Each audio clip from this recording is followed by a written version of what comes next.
Ladies and gentlemen, through human interaction and some of your comments, I've come to the realization that nobody's teaching basic stuff anymore.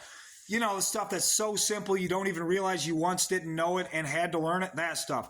Maybe people didn't have dads, or whoever's teaching these people just wanted to prove how smart they were and only taught the hard stuff and never really showed the simple stuff. So there's a few things I would like to cover. I'm going to start with one. Which battery cable do you hook up first and why?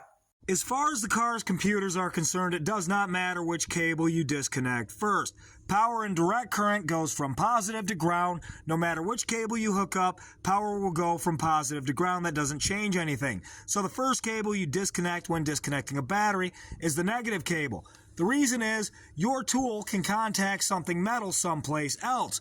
And if that happens, you won't get a spark with the negative cable. Once the negative cable's disconnected, if you touch something with the positive cable right here, you're not going to get a spark because the negative's not connected. Pretty simple.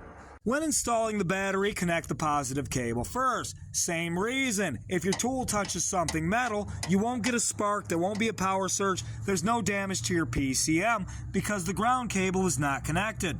If your negative cable is connected first, it makes it possible that you have a short while working on your positive cable, where if the negative cable is not connected, it is physically impossible to short out the positive cable. Another thing is, people need to be aware of the consequences of shorting your charging system. Yes, it can burn your wiring harness. Yes, it can destroy your PCM. Yes, it will cost thousands to fix that kind of damage. But the battery can also explode. It can blind you. You can have a fire. You can be seriously injured if a battery pops in your face. If your battery terminals are corroded, clean them before you reconnect them. If you've handled the battery terminals, chances are you've wiped grease off from them, and that grease needs to be replaced. Make sure you use some battery terminal grease or just wheel bearing grease, whatever you want. Vaseline. Put something on there. I hope this clears something up for somebody. Comment if you've found other holes in human knowledge you believe should be filled.